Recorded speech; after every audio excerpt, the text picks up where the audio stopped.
Hello and welcome. You're watching UTV Live at 6. Good evening. These are the headlines. As councillors vote to remove a South Belfast bonfire on safety grounds, Sinn Féin accuses unionism of a failure of leadership. Why is Emma Little Pengelly not out calling now for that bonfire to be demolished and dismantled? As the Infected Blood Inquiry says, victims have been harmed further by compensation delays. One family, which has lost 2 brothers, says the government's approach has been disgusting. And an apology from Belfast International Airport after a woman with a stoma was searched twice when going through security. Also tonight, we sit down with the Fermanagh Group, bringing women together in Enniskillen.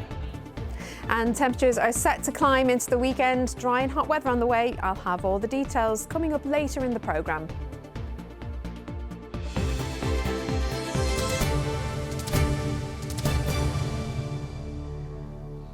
Councillors in Belfast have voted to instruct contractors to remove a bonfire in the south of the city because of safety concerns. The site between the Donegal Road and Westlink has attracted criticism because of its proximity to asbestos and an electricity substation. Meanwhile, in County Tyrone, a bonfire with an effigy of migrants on a boat at the top of it has been described as vile and race hate. Paul Riley reports. Still standing for now, but contractors are on standby to pull down this bonfire. It's been at the centre of controversy for days over its proximity to both asbestos and an electricity substation. This afternoon, city councillors voted to have the South Belfast pyre removed on safety grounds, with Sinn Féin saying there's been a failure of unionist leadership. If that bonfire was situated 200 yards across the Westlink, all of our political leadership would be out calling for it to be removed, and it would be removed. There's asbestos lying there for years. If it was in West Belfast, we would be shouting from the rooftops. In a statement earlier, the DUP appealed to all those building bonfires to do so in a way that does not negatively impact on the safety of anyone. Loyalist Jimmy Bryson has accused nationalism of engaging in culture wars. Nationalism's position now is if there's any risk at all, then bonfires shouldn't take place. The logical end point of that is there'll never be a bonfire, because there's a risk at every single bonfire. So is there a risk here? Yes. Is it manageable? Well, the statutory agencies say yes, because they've put in place mitigations. That's the end of the matter. This is being stirred up and turned into a controversy which doesn't need to take place. It's important that we act rationally here. This isn't about coming after anybody's culture. All of us have cultural practices, but they have to be, we have responsibilities as well as rights, and everybody has to practice those traditions broadly in a safe way and in a way that doesn't affect and very seriously endanger the health of others. So this is the electricity substation at the centre of concerns. Now, NIE says it has put mitigations in place. Behind me, beyond the fence, you can see some sheeting at the back of those grey boxes, and beyond that brick wall are 2 large transformers. Now, they've been switched off, but that has an impact on the security of electricity supply, not just to houses here, but over there, the City Hospital, and on the other side of the Westlink, the Royal Hospital. The Environment Agency previously said it had taken steps to deal with the asbestos issue, which is on private land. City councillors now say the agency must fulfil all its obligations. But this isn't the only bonfire attracting negative attention. This one in Moygashel, County Tyrone, topped with effigies of migrants on a boat, is facing widespread criticism. It's absolutely disgusting. It's vile and it's despicable race hate. That's what it is. There's no other way to describe it. These are effigies of people on a boat on top of a fire.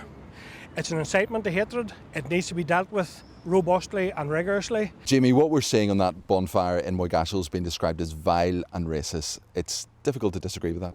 No, it's not, because a number of the people who are actually making those comments are the same people who have spent the last number of months endorsing NECAP, who endorsed NECAP putting murals on the wall of burning police cars, etc. So it can't be cultural expression and art whenever it's nationalists, but when it's unionists or loyalists, it's treated a different way. In response to the Moygashel bonfire, the DUP has said the placing of flags, effigies or other items on bonfires is not part of the cultural tradition and should not take place. Well, Paul Riley is with us now live in the studio. Paul, news tonight that the council decision will be challenged. Yes, in the last hour we've heard that Jamie Bryson is seeking a judicial review of that vote by the council this afternoon, and he's basing that on process.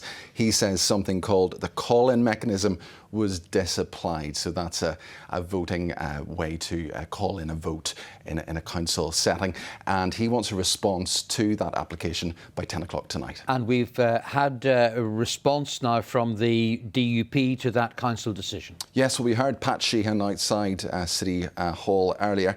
Well, the DUP party group on City Council has said that this decision ignores the mitigations which were put in place. The group also says that the removing of Bonfire sends out the wrong message. It also said the parties who supported the decision have done so without ever engaging with the community, and they have taken this decision and that they'll now walk away. Have the police had anything to say about both the bonfires that appeared in your report? Well, I've been speaking to the police in the last few minutes. They don't have a response for me yet. With regards to the South Belfast bonfire, police previously said they would be working with all the statutory agencies. We now know that there are potentially contractors on standby to move in and remove that bonfire. It won't be police removing it, but police will be there to facilitate them and retain some sort of public order. So that will be police's responsibility, we imagine, in the next 24 to 48 hours. Paul Riley, thank you. The family of two brothers from Strabane who died as a result of the infected blood scandal says it's losing hope of ever receiving justice. Tony and Damien Conwell were haemophiliacs who both contracted HIV from contaminated blood products which were used to treat their bleeds. Their relatives were speaking out today following the publication of a damning report criticising the government for the slow pace of compensation. The government has insisted it's not dragging its heels, saying it is listening to victims. Our Northwest correspondent, Gareth Wilkinson, reports. Applause for the chair of the infected blood inquiry before he even began to deliver his latest findings. Many of those impacted by the scandal view Sir Brian Langstaff as their champion, taking on the government over compensation, and he didn't hide his frustration. But only 460 have so far received compensation, and many, many more have not even been allowed to start the process. For decades, people who suffered because of infected blood have not been listened to. Once again, decisions have been made behind closed doors, leading to obvious injustices. It's just over a year since the inquiry found that the biggest treatment disaster in the history of the NHS could have been prevented. Tens of thousands of patients were infected in the 1970s and 80s. They were treated with contaminated products and injected with deadly diseases, including two brothers from Strabane. Both infected with HIV? Yeah. Both given contaminated factor, and that was on it, HIV and Hep C. Tony and Damien Conwell suffered horrific deaths. Many others were condemned to lives of illness and hardship. Yet few of those infected or their families have ever been compensated for what they've endured. The government's just dragging it out, and it's unfair and it's disgusting. To me, that's my personal opinion. The government has allocated over £11 billion to a compensation scheme and is promising to further cut red tape to speed up payments. But very few settlements have been made and time is running out for many. At least 2 infected patients die every week. What is true is that things need to be faster, and not only faster, but fairer. And that's what we, the inquiry, are calling on them to do today. Tony and Damien's parents are in their 80s now, still waiting for some form of justice. What does compensation mean to your family? Hitting the government where it hurts and make them pay, but the only thing is, we'll not get our brothers back, Gareth. You know what I mean? They're buried not far from here, back to back. So... No amount of money can ever bring them back? Never. The inquiry has highlighted the heartbreak and hardships often hidden for decades, but closure for many still feels far away. Gareth Wilkinson, UTV Live, Strabane. A Sinn Féin MLA has told UTV she feels that the party has been gaslit by a waste company after repeatedly raising concerns over a strong odour in Warren Point. One of the party's councillors resigned from Warrenpoint Harbour Authority last week, the body which issues a licence to Regen, a private firm which processes waste.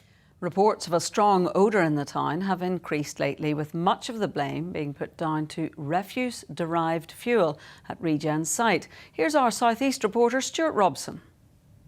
A border port in the barrel of the mountains, facing an issue still dividing a town. You can't see it, you can't taste it, but you can smell it. Sometimes it actually stops me from coming into the town. Yeah, it's just sickening, it's nauseating. Have you noticed it even driving around the town as well, even with the windows down? A couple of times, yeah.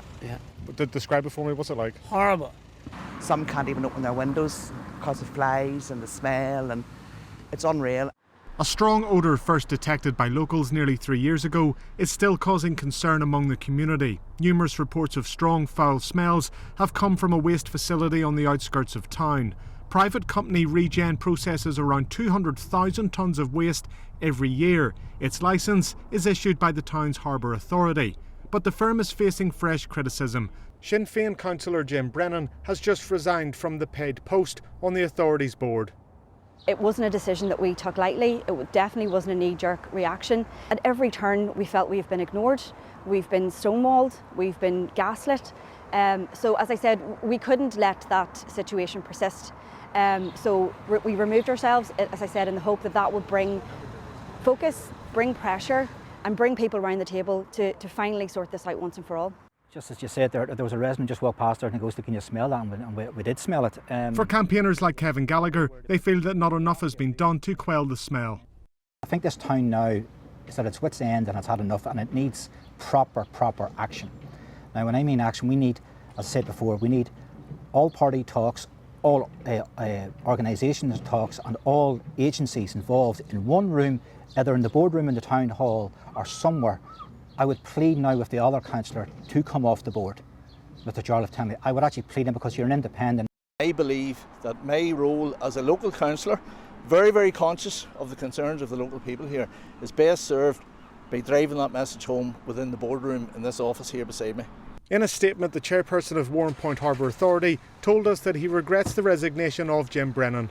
He described the odours as unacceptable and said the authority will be holding a meeting with Regen.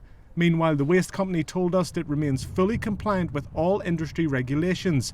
A latest inspection from the Northern Ireland Environment Agency, it said, passed and was the 13th to do so since June last year. The Environment Agency said it has received an increased number of reports, but that it has no regulatory remit over Regen's activities. A spokesperson added that a multi-agency group has been reconvened to help tackle the issues. For now, anger and a smell both linger over South Down. Stuart Robson, UTV Live, Warrenpoint. 2 people have been killed in separate road crashes. A young boy died after a collision between a red Skoda Fabia and a scooter just after 11 o'clock last night in Portaferry. A 51-year-old man has been arrested and remains in police custody. Meanwhile, a 16-year-old girl died in a crash between a car and a pedestrian in Bangor last night. Jaden Rice from the city was pronounced dead at the scene on the West Circular Road just before 11 o'clock. The police are appealing for anyone with information to come forward. A DUP councillor has been suspended for 3 months by the local government commissioner over her involvement in planning decisions which were lobbied by her husband. The commissioner found that Linda Clark, who is a member of Antrim and Newton Abbey Borough Council, failed to declare her interests on the Planning Council decisions on which her husband, DUP Assembly member Trevor Clark, was making representations. 14 cars have been damaged during an overnight arson attack in Lisburn. The police received a report that vehicles were on fire at the property in the Mullaglass area shortly before 1 o'clock this morning. It's believed that one individual set the cars alight deliberately. Belfast International Airport has apologised to a woman with a stoma bag who was searched not once but twice as she went through security. Rhonda O'Neill has told UTV that her treatment was deeply upsetting and humiliating, and that the Civil Aviation Authority has told her the proper procedures were not followed, despite the airport insisting to UTV that they had been. Sarah Clark reports. Here at her home with her horses, Rhonda O'Neill is in her happy place. You're the best girl. But the 52-year-old's experience at security in Belfast International Airport left her distressed and humiliated. Don't you be eating that. More than a week on, and those emotions have changed to anger. To ask somebody to expose themselves, their bottom half alone, never mind the stomach, it really is dreadful. Rhonda, who has a rare condition known as autonomic neuropathy, was already anxious ahead of a hospital appointment in London to remove a hernia and reverse her stoma. Then, as she made her way through security, her stoma was flagged in the scanner. Despite having a medical card to show her condition, she says one worker asked her to lift her skirt to prove it and pressed on her abdomen, which was extremely painful.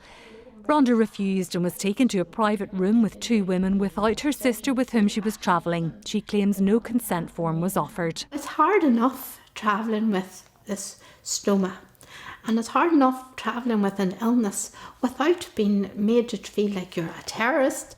Then, when she was about to board her flight, the airline refused to accept her driving licence as identification. She was forced to rebook with another carrier and pay for a fresh flight, by which time her stoma had burst. At this stage, the tears were coming down. I'm a strong lady, but it was just too much. And I said, can you please get someone to come soon? Given what she'd endured just a couple of hours earlier, Rhonda thought she'd be waved through security, but instead she was forced to go through another search. I just was marched with these 2 ladies into this wee room again, and I said, I have been through this. I said, I have already shown my stoma. And they said, you're going to have to lift it. Can you lift your skirt again? I thought, I'm not going to get on the plane if I don't do this. When she finally got to clean her stoma, it was in a disabled toilet without adequate facilities. The disabled toilets have absolutely no facilities for anyone with a stoma. There's no benches or anything. I had to set my stoma supplies on the toilet, which is unsanitary, to change all of this. You know, that needs to be addressed as well. In a response to Rhonda from the Civil Aviation Authority, they said their guidance suggests no security officer should need to touch a stoma bag or other medical device. It went on to say security officers should be trained to be aware that passengers may be carrying a stoma and to treat the passenger with appropriate sensitivity and discretion at all times and in a way that respects their privacy. In a statement to UTV, Belfast International Airport said they sincerely apologised to Rhonda but insisted they'd followed all required Civil Aviation Authority procedures. It went on to say they were reviewing their procedures and enhancing staff training to ensure incidents such as this are handled appropriately in the future. Rhonda says she's speaking up to ensure no one else with a stoma is forced to endure what she has. Sarah Clark, UTV Live, Macrofelt. Time now to look at the headlines making tonight's ITV News at 6:30. Here's Mary Nightingale. Coming up on the programme, a new report finds victims of the infected blood scandal have been harmed further by delays in compensation. Red Bull team principal Christian Horner has been sacked after 20 years. And England and Wales both fight to keep their places in the Euros in Switzerland tonight. Join me for those stories and more at 6:30. A Fermanagh women's group is celebrating its 1-year anniversary with well over 1,000 members. The Island Town Ladies Group was set up to support women in the area and to help them make new friends. Sarah O'Kane caught up with some of them over a coffee. At the start, we were excited to get 100 members. Then it was 200, 500, and now we're at 1,400 today. The Island Town Ladies is an Enniskillen women's group that's all about coming together. There's no pressure to talk about your own personal circumstances or what you have going on in your life, but sometimes it's good to have that listening ear if you do need it. Fermanagh and the areas around it are rural. It can be an isolating place, especially for females. This group, though, is a safe space to meet new friends. Women can't walk into a bar by themselves. Women can't go for coffee. Yes, they can, but they don't feel comfortable enough. It's a man's world. It still is a man's world. So women are very isolated. This group brings all age groups, complete diversity of women together. I think that people don't really talk about, like, in your 20s, sometimes you can kind of step away from people you used to be friends with. I think it's just really got my confidence up when, like, meeting new people.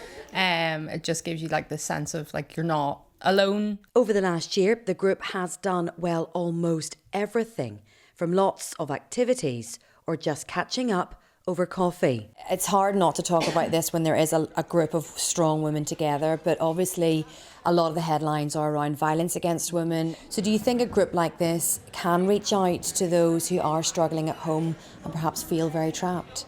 Yeah, definitely. Well, like most on our committee, we do have a lot of members who are actually counsellors. It is hard. It's very hard for women that have suffered that to come out. And you know, we're here to support. We're here to guide you. We're here to help you, no matter how big, how small. I'm 26, but there's 30, 40, 50-year-olds, and you're sitting going, oh, well, like this person has this experience and that, and we all kind of bounce off each other, but we all get on really well. It's not just a load of old ladies sitting having coffee.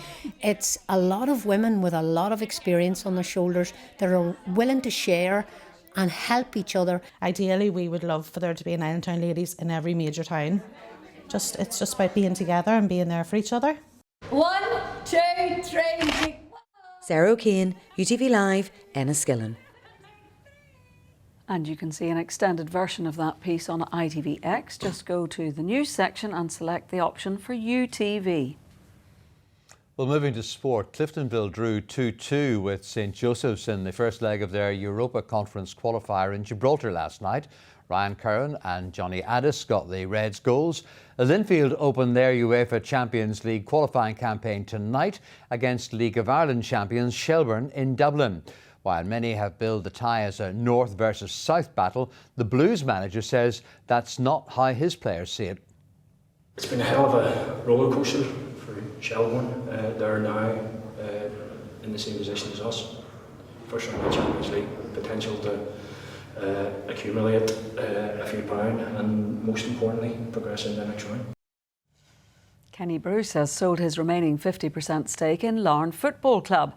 The businessman bought his struggling hometown club in 2017 and developed both the playing squad and the stadium, turning the team professional. Larne won back-to-back Premiership titles in 2023 and 24 and became the first local club to reach the group stages of a European competition last season. The British and Irish Lions made it 3 wins out of 3 in Australia with a 36-24 victory over the ACT Brumbies in Canberra. Andy Farrell's team ran in 5 tries with Ollie Chesham opening the scoring. James Lowe also scored after good work by Dan Sheehan and Jack Conan. Gary Ringrose combined beautifully with Marcus Smith for a try, with the Ireland star racing on to a chip to touchdown. Josh van der Fleer also got on the scoreboard for the tourists, but the Lions know they will have to improve ahead of the test matches against the Wallabies. It's that time of year again when we need your help to find an amazing local fundraiser to represent UTV at the star-studded Daily Mirror Pride of Britain Awards in London. So if you know someone who goes the extra mile for a special cause and makes a real difference in their community, we want to hear from you. Here's Munir Abdallah with the details.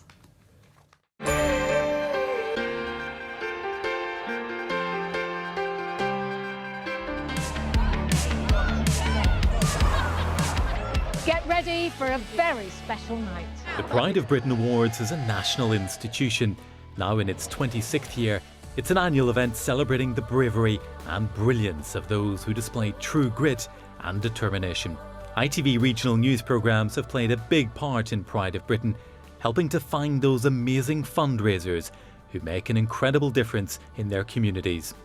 And now we're looking for our next champions, people who go that extra mile to raise money for a special cause. You can nominate an individual or a group of people, and with a special insight into what we're looking for, here's one of the Pride of Britain judges, ITV's very own Ben Shepherd. I think the things that are hugely important is finding someone who is absolutely invested in their community, that has gone above and beyond for the people around them, without doubt has put themselves in a position where they've created an extraordinary movement with the charity endeavour that they've done, and really just because they have a huge passion for the people around them, the community they live in, they have done everything they can to try and change the lives of those people that they live alongside. So, do you know someone who fits the bill and deserves recognition?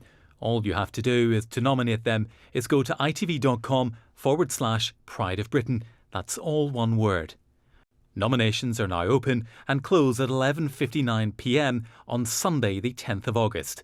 A full list of terms and conditions can be found at itv.com. Don't forget to put your nominations in. Well, the weather's next and everybody's talking about the good spell, which is supposed to be just around the corner. And here's Aisling with the latest. Bringing the warm sunshine outside, inside. UTV weather. Sponsored by the Grant Arona R290 heat pump. Hello there and good afternoon. Well, we had a little bit of stubborn clouds hanging around this afternoon. We're now starting some sunshine breaking through, but in general, it's turning hot over the next few days. That heat is going to peak at the weekend. We will see much more in the way of sunshine in general over the next few days, and it's going to be a little bit warm overnight as well, so it could be uncomfortable to sleep. But let's just take a look as we head through the rest of this evening. Any lingering cloud will melt away for a time. By tomorrow morning then, a little bit more low cloud around, some misty, murky conditions as well, a little bit of low cloud sitting over the hills, but a mild start to Thursday, temperatures dropping back to 13 degrees Celsius. So some cloud around through Thursday morning. Similar to today, that cloud will start to break up into the afternoon. Now in the sunshine, widely temperatures will get up to around 22 to 24 degrees Celsius. We're expecting the height of those temperatures to be mainly across the eastern areas. Belfast here coming up with 25 degrees, but it is the start of the heat building from Thursday onwards. Across the rest of Ireland, it's warm and sunny here as well. Maximum temperatures of around 23 degrees Celsius. Normally at this time of year, we'd expect temperatures to be around 18 degrees. Now let's just take a look at the bigger picture into Friday. So where's all of this hot air coming from? It's actually homegrown hot air, high pressure in charge of the weather, and underneath that day-on-day heating developing. So it is going to continue to climb as we head into the weekend as well. So let's just take a look at the numbers. Certainly much more in the way of sunshine around through Friday, Saturday, a little bit more cloud on Sunday, but temperatures look like they're going to peak on Saturday at around 28 degrees Celsius. Still very warm on Sunday, hot on Sunday, and then by Monday we see the return of a few showers. UTV weather, sponsored by the Grant Arona R290 heat pump.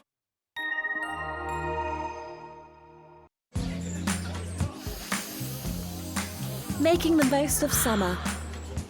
Piri sponsors UTV pollen count. The main source of pollen at the moment is from grass pollen, so a tricky few days for hay fever sufferers ahead. We're expecting the pollen count to remain high as we head through the next few days and very high into the weekend. That's the way it is in Northern Ireland this Wednesday tea time. I'll have the next local bulletin at the slightly later time of 11 o'clock. The ITV News continues now with Mary Nightingale, but from Paul and me, and of course the entire UTV News team, have a very good evening. Good evening.